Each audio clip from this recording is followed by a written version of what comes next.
కాశ్మీర్‌లో ఇంటర్నెట్ బంద్ పెట్టిన రోజులు చూసినాం.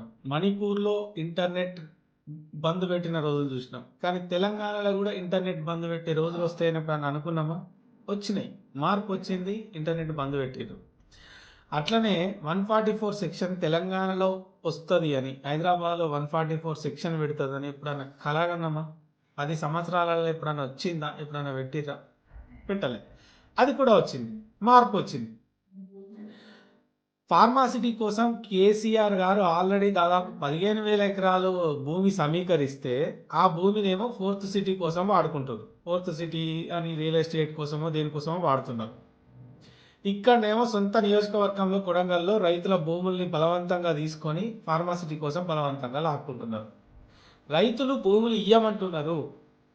అలాంటప్పుడు వాళ్ళకి మీ రాహుల్ గాంధీ, మీ కాంగ్రెస్ పార్టీ కేంద్రంలో తెచ్చిన 2013 భూసేకరణ చట్టం ప్రకారం వాళ్ళకి న్యాయం చేసి భూములు తీసుకోండి.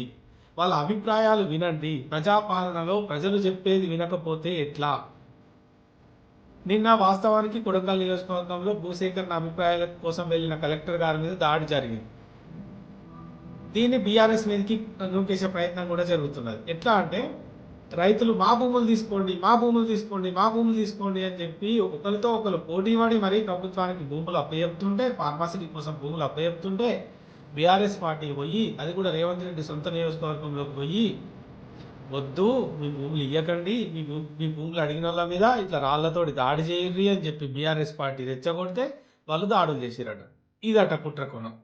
మరి ఆ రకంగా చూసుకున్నా రేవంత్ రెడ్డి సొంత నియోజకవర్గంలోనే బీఆర్ఎస్ పార్టీ కుట్ర చేస్తుందంటే, నీకు నీ సొంత నియోజకవర్గం మీదనే పట్టలేనట్టు కదా. నీ నియోజకవర్గం మీదనే పట్టలేనప్పుడు నీకు రాష్ట్రం మీద ఎట్లా పట్టుంటుంది? ఏ రకంగా పని జరుగుతుంది? ఇంటర్నెట్ బంద్ చేసి రైతుల్ని అర్ధరాత్రి అరెస్ట్ చేసిర్రు. కొంతవరకు పోలీసులను సస్పెండ్ చేసినట్టున్నారు. హైదరాబాద్లో 144 సెక్షన్ పెట్టిర్రు. అసలు ఏం జరుగుతుంది తెలంగాణలో? ప్రజాపాలన అంటారు, ఇందిరమ్మ పాలన అంటారు. నిజంగానే మరి ఇందిరమ్మ ఎమర్జెన్సీ రోజుల్ని తీసుకొచ్చే ప్రయత్నం చేస్తున్నారా? ఆ ఎమర్జెన్సీ ఆమె ఒక కారణం కోసం ఆమె పెట్టింది. మీరు ఏ కారణం లేకుండానే ఈ అడ్డమైన పనులు చేస్తున్నారా? జనాలకు మీరు ఖచ్చితంగా సమాధానం చెప్పాల్సి ఉంటుంది.